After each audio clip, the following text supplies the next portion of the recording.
Hello, today I welcome Rachael from Homely. Rachael, thank you for coming to my podcast today. Thank you so much for having me. Rachael, would you like to tell our listeners a little bit about who you are and what you do? Sure, thank you. My name's Rachael Stipkovits and I'm an independent property manager for Homely Property Management. I live on the coast, on the sunny Kapiti coast in Waikanae Beach, and I provide residential property management services from live-in to paikakariki and beyond. That's amazing. Thank you so much. How long have you been with Homely? I've been with Homely now for, it must be around 18 months. Yeah, but we officially launched Homely on the coast about a year ago. That's fantastic. So Homely, where's the company started from? So Homely was founded nearly 3 years ago by Vili Tosi in Palmerston North. And he just really wanted a change in the industry just to kind of shake things up and just change the way that property management was done from the traditional way. So we're now a team of 6. So, Amanda Weirpaw came on as a co-owner a few months. Now we have 4 independent property managers. That's amazing. So in 3 years, they've grown so massively. That's right. And what made you think about joining the property? Have you had experience in property management before? So I, for the last 20 odd years, have been a general insurance broker or as a financial advisor now. Yeah. So I was level 5 qualified and I did that all over the world. And I really just wanted to change in what I was doing. And property management was such a great fit because I'm still that intermediary between two parties. And so sort of fostering a great relationship, making sure that you comply with laws and all of this very, very similar things to what I was doing as an advisor. I loved just the fact that I could get out there and meet so many new people and really help people as well. Wow, that's amazing. That sounds really inspiring because, that is a bit of a change, isn't it? Because, obviously I do insurances as well, so I know what's involved in helping people to obtain house insurance, landlord cover, and all the beautiful things that come from owning an investment property. And to go from that to actually managing those properties, that's kind of exciting. So in your mind, where is the industry heading? What are you seeing with all the changes in terms of healthy homes, etc.? Yeah. So that's one of the big things that's coming up next year. So that deadline for private landlords to be healthy homes compliant is by the 1st of July. So from that point on next year, your home has to be healthy homes compliant. You don't have a grace period of 120 days like you do now from when a tenant moves into the property to get things up to scratch. It has to be 100% before a tenant moves in. So that's a really big thing that we're facing at the moment, is just making sure that we're on track to having all properties compliant by that point. And that's something also that private landlords need to be really aware of, that they do their reports, that they're making sure that their homes are fully compliant. And you can use a third-party provider for that to produce that report for you. And they're, so well experienced in doing that, they can go around your home really quickly and determine all of those the data that you need, and then advise you on what's compliant and what's not. Yeah, and then you can just go away and do those. There's always changes to the Residential Tenancies Act as well, and hopefully next year we'll see some changes come to pass, changes in notice periods, changes in terminations for tenancies, where there could be a termination for any reason with 90 days notice given, and the introduction of pet bonds, which is really exciting. Wow, pet bonds. Yeah. Tell me more. I've never heard of that. So at the moment, all you can charge for a bond is a maximum of 4 weeks of rent. That's right. You can't charge any more than that. And with the introduction of pet bonds, you can charge an additional 2 weeks of rent. Oh, wow. Yeah. And is it per pet? Per pet. Really? Really? So, yeah, believe so. So let's say if I've got a cat and a dog and I'm getting a rental, I have to pay 4 weeks bond for me, plus 2 weeks for the cat and 2 weeks for the dog. I would have to double check that. But yeah. Wow. Yeah, well, you don't, it's an optional thing as well. I know, yeah, but so I just that landlord can decide to charge, I just have to double check whether it's per pet or whether it's, just general. Just general pet bond. Yeah. It seems a bit, Yeah. It would be over the top. Imagine if people have 5 cats. Yeah, I know. But that would escalate really fast. It would really. Wow. Yeah. Okay, that's cool. Because most of the New Zealanders, they have at least a pet, right? A dog or a cat. Most of the people I know. Yeah, that's right. And often tenants look after their homes really, really well when they've got a pet, because they know that, they want to make sure that the pets look, found a home as well. That's right, because I know it's really hard for them to find. It really is, yeah. Rentals. I'll tell you a funny story. So when I was renting out my house, he and Mike and I, and we had 11 parties come through. It was through a property manager at the time, and he rang me and said, look, we had 11 parties come through to look at your house. And there's 4 parties really interested. 3 of them are families with young children, and 1 is a couple, and they've got 2 big dogs. You know, 1 is a husky, 1 is a German shepherd. And if you're listening to this, you know who you are. And I chose the tenants with the dog because being a mom to 4 children, I know that sometimes, to be honest, kids do way more damage to the property than the dogs. Yeah. Funny enough. Yeah. Maybe there should be a kid bond. No. Honestly, let's not give the government some ideas. But you're right. Yeah. Yeah. Have you noticed something similar through your career so far? Okay, let's talk about this. Yeah. What's the most damage you have seen and how? The most damage I have seen. I've been really lucky because I have, comparatively short time in the industry.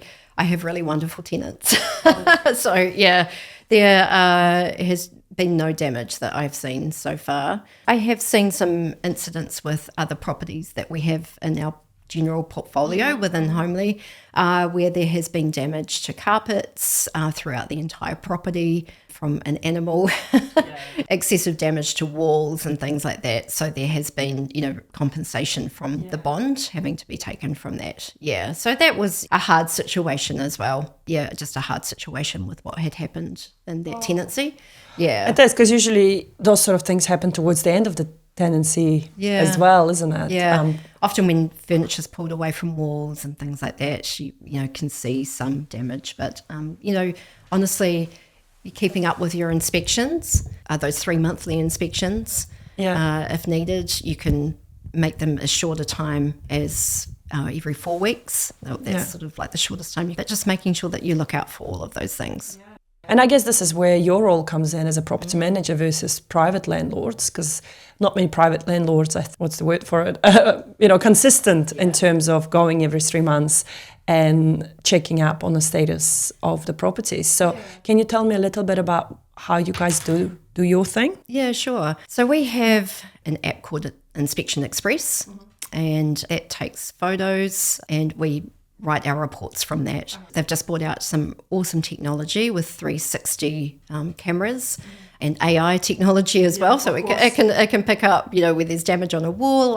But, we obviously go through and check all of that because it's still quite new, but that's really, really exciting. So we use that app. The initial inspection, which is before the tenant moves into the property, that can take a couple of hours to do because we are taking photos of absolutely everything inside cupboards, inside the hot water cupboard, and checking for, leaks and all of that kind of thing. We're documenting absolutely everything. So it's quite a long document to start with, including photos as well. There may be technology out there as well that private landlords can use, but we have that, at the right tools at our hands. We use that same app for our 3 monthly inspections as well. We'll do an initial inspection after a month just to check that the tenant's moved in, if there are any issues with, the oven or whatever it may be, but we obviously want maintenance to be told, as soon as possible. And then, just continue on that 3 monthly schedule. That's fantastic. Yeah. So do you help your landlords as well with the maintenance schedule? We do. Yeah, absolutely.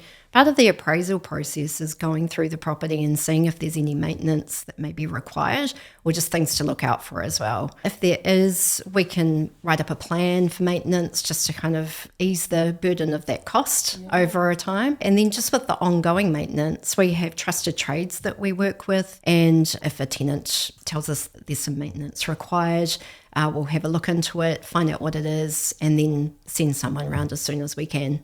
We want to get on top of that kind of thing as soon as possible. Yeah. And I mean, as a landlord myself, I know how expensive things can get if you do leave them let slip. So you do need to stay on top of those things. And I think having a property manager looking after that, and because we're all busy, right? We all have full-time jobs, and my full-time job is helping people get on the ladder.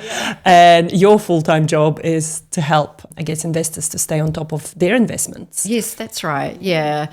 And I think that you've got a great point that, you have full-time jobs. You really want to be looking after that side of things as well with your property investment. There's so much to take into consideration. There are so many laws. I often see ads go out with, someone must be employed. And that right there is a breach of the Human Rights Act. You can't sort of put that thing on ads. So there's all of those little things that you have to really watch out for right from the get-go as a landlord. And so we're across all of those laws, as well as the Residential Tenancies Act, just to make sure that everything's compliant and we're dealing with those people in the right way. Yeah. And I was just thinking, as you were talking about damages and stuff like that and doing the reports on time, and I guess also being in your past industry in general insurances, you would know with insurance providers. Tell me a little bit more. I don't want to step over here, but do you find that having that background in insurances has also influenced the way you work today? 100%. Yeah, I've just had a recent incident where there was some water coming down a chimney breast into the garage of the property. So it wasn't a huge deal, thankfully. But I knew then that I could go back to their insurance policy, which we have a copy of, and have a look at the gradual damage extension on that policy and find out whether there would be any cover for that under there. And I know that there wouldn't have been anyway. I just wanted to double check just to make sure either for the resultant damage to the property or what had happened. The roofing company confirmed to me that it was a gradual issue, the damage that had happened on the roof causing the chimney breast to leak. So I knew straight away that I could advise my client that unfortunately there wouldn't be any claim to be had underneath the insurance cover. Yeah, and that's the thing, right? Like you got to catch things at certain point as well. And I know, for instance, with landlord cover, there are certain things you can get covered for and certain things you can't. So it's really advisable, I think, for people to also pay attention to what sort of covers. Absolutely. I think a key thing is also your loss of rent cover, just making sure that your cover has that extension to it, because that's really key. Yeah, exactly. But I want to get to know you on a bit of a personal level as well. Sure. So do you have a family here, children, Yes, pets? I do. Yes, I do. Yeah, so I'm married to Andrew, and we've been married for nearly 6 years, but we've been together for about 11. Wow. I think it is. Yeah. And we have a 9-year-old daughter, and she goes to school locally here. We also have a Labrador called Ziggy, and he's nearly 5. Yeah, he, gets us out and down to the beach, and So our family his family lives in Wellington, and mine are up in Palmerston North. So we're sort of halfway between them, but we've got lots of friends and things here. So we love it. We love it here. What do you do in your spare time? What are your hobbies? What do you enjoy doing? I love doing workouts and things. So I get up in the morning, and that's one of the first things that I do is I'll do workout with weights or stretching or yoga or something like that. Take the dog for a walk, get him out, get his energy burnt off for the day. We love going for walks as a family as well. And then obviously just between like our sort of large extended family, there's always something on the weekends to do.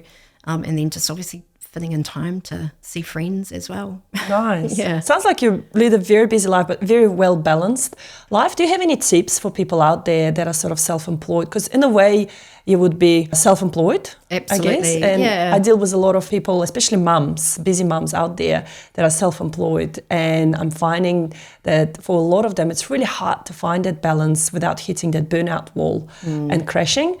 So what would be your tips if you could share your wisdom that you found in the last 18 months or prior? I think that's one of the wonderful things about Homely, and that is as an independent contractor and building my own portfolio, I can just integrate my work and my life, and I can find that balance as I need to. And Homely are huge on making sure that we do that for ourselves, on finding those moments in the day where maybe we just take ourselves to the gym or take ourselves for a walk, or and it's part of our regular team training is a well-being and looking after ourselves is really wonderful. And I think, in my past life, especially corporate jobs, I just worked every hour that I possibly could.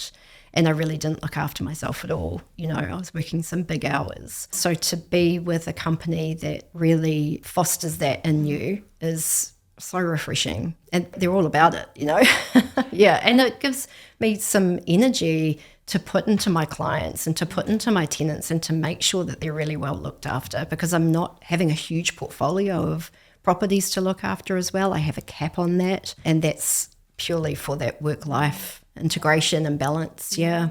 So it sounds like a bit of a boutique type of property management company where you can, as you say, it's like going to daycare and there's 5 kids to 1 teacher. So that's right. Yeah. Sounds a very similar parallel where you can, have enough properties to look after, but you're not going too hungry and crashing and burning and not being able to provide that support for your landlords and for the clients and for the tenants. Absolutely, 100%. Yeah. So who is your ideal client? Who is your ideal landlord? Well, I love the people who love to look after their property. They want to keep it well maintained. They want to have it compliant, and that provides them with a great home for excellent tenants. Because you're providing a great space for them to live in their home, and they're more likely to stay longer because they're being looked after as well, and their home is being looked after. So, most of my clients are maybe mum and dad or, like investors and things. So really that kind of space as well, keen to sort of work with investors as well and try and find opportunities where we can. And just those people who love looking after their homes. Yeah, really. Makes sense, right? It does, yeah. Because it's a two-way street, Yeah. like if they want you to look after their property, you want them to also give back a little bit as well. I mean, it's not going to work if you've got a property that's being run down or not up to the healthy home standards. You can't get the quality tenants. That's right. That they're probably seeking. Yeah, that's right. Absolutely. So it goes both ways. Yeah. A lot of the time when I deal with investors or when I'm dealing with investors to be, they're always curious about the fees. Right? And that's the first question they always ask, what am I going to get charged for? Can you just elaborate a little bit around that? Yeah, sure. Kind of average fees for property management across New Zealand is sort of really between that 7 to 10%, but it can go a lot higher than that as well. It really depends on who you're dealing with. We offer an all-inclusive fee, and that's our only charge across each payout that you'll get. We do have a tenant placement fee at the start. We put a lockbox into a property, so there might be a small amount there that you have to pay, but that's it. What you really have to look out for within your contracts is if you're going to be charged anything extra for maintenance. So some companies may organise an electrician to come around, say, and they'll charge an extra 5 or 10% as an admin charge on top of that, just for sort of the processing. So we don't have any of that. Also for your inspections as well. So some companies may charge per inspection. I've come across that as well. Maintenance. Yeah, that's right. People may charge for professional photos to be taken of your property, a video. There's a whole lot of things. You just have to really look out for what extras. That base fee may be a lot less than what, say, we may charge. But when you add on all of those things that you're going to want to pay for, you just have to really have a look at those costs as a whole. As a whole, that's right. And often what I say to my clients is that don't be fees driven, as you say. You're an investment property game. You want to play a long game. You don't want to go with someone that's probably not going to charge you as much, but may not provide you with the same quality of service or place the right tenants and look after your property. So being an investment, and a lot of people are borrowing money to buy an investment property, and it's a lot of money. Could be, 500K, could be $1 million, etc. So you want to make sure your investment is being well looked after. And by saving $50 here, you may actually lose quite a little bit more there. Is that what you're finding as well in your experience? Yeah, I think so. And honestly, someone may charge a lot less, but how many more properties are they going to have to look after to create more income for themselves? And then that where the loss of service comes into it. You're not looking after the property as well. Maybe you're missing inspections and things like that. So you just have to look at, what they're doing outside of that. Yeah, just to save a few dollars. Exactly, right? So that's what it comes down to, I think, with anything in life, is that if you want to save money here, what are you sacrificing in return? That's right. Yeah. Some sacrifices are good, don't get me wrong. When it comes to a cup of coffee, you can sacrifice not have a cup of coffee here and there. But I think when it comes to very important things like looking after your investment portfolio, because for a lot of people, it's also their nest egg, they want to retire and they want to have something. And if you don't look after your property well, you're not going to have much when you do retire. Yeah. Thank you so much, Rachael. As we wrap up, is there anything else you would like to share with our listeners? Any words of wisdom? Yeah, I guess just making sure that you're using a property manager for starters. That's a good one. Yeah. Come on, 60-second promo. And when you're looking at the type of property manager that you use, look into whether they're qualified or not. We're an unregulated industry, unfortunately. Hold on. What did you just say? Yeah, unregulated. Unregulated industry. That's right. Yeah. So the government threw out the bill that was being put forward to regulate property management industry. That was earlier this year. So that was quite disappointing because, we want to sort of hold to certain standards. Yeah. So hold on a second. Let me wrap my head around it. You just threw an absolute bombshell at me. So anyone can become a property manager. Yeah, that's so right. Any cowboy out there that decides to go from doing nothing to become property manager. Yep. That's 100% right. Do they need to study for it? Do they need to get certificates? No, nothing. No, so they can just rock up, open a company and become a property manager. That's right. That's terrifying. Yeah, it is. Holy moly. Yeah, and so like with Homely, which is also a wonderful thing, is that we're all required to be qualified. So that was one of the things I did straight away was start my certificate for in property management. So I'm qualified. We're also Real Estate Institute accredited. So that upholds us to certain standards. There's a complaints procedure. We're also required to have a trust account for our clients' money. Wow. So it goes into that trust account. It's not all caught up with all of our other business expenses, which, some companies may do. Yeah. And then that creates that's a real red flag there. That's one thing to watch out for. That's amazing. Thank you so much. I mean, that just absolutely opened my eyes to what's going on out there.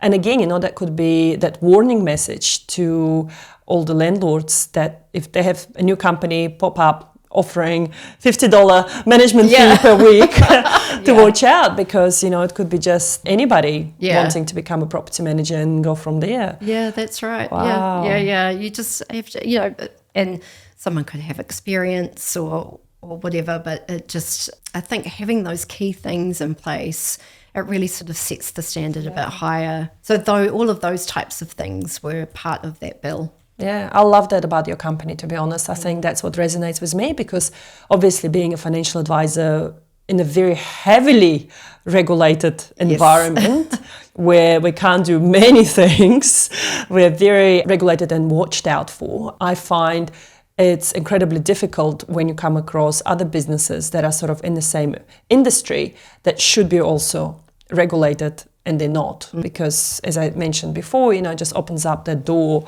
for all the cowboys coming through and not doing the right thing. That's right. And we're dealing with hundreds of thousands of dollars worth of assets, not to mention the weekly rents that are coming in. I mean, there's just so much money being turned over.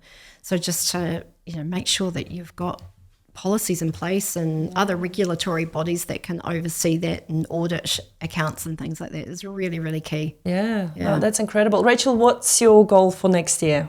Just to keep growing. I've had such a wonderful time. I keep growing, and every month just gets better and better. And I really am truly passionate about this. It's just coming from insurance broking, which I did love, and then maybe didn't so much. Yes. Yeah. It's so refreshing, and it gives me, I've got so much energy for it, so just to keep doing what I'm doing and growing and learning and developing, and just talking to great property investors and property owners, and Well, I wish you all the best, Rachael. Thank you so much for coming and talking with me today and sharing some wisdom. And I look forward to be more in touch with you in the coming months. And would love to have you again, at some point later on. And then we can have a look at what else has changed. So thank you so much. Once those Residential Tenancies Act changes come into play, we can go over them in detail and things. No, that sounds fantastic. Thank you so much for coming today. Thanks for having me.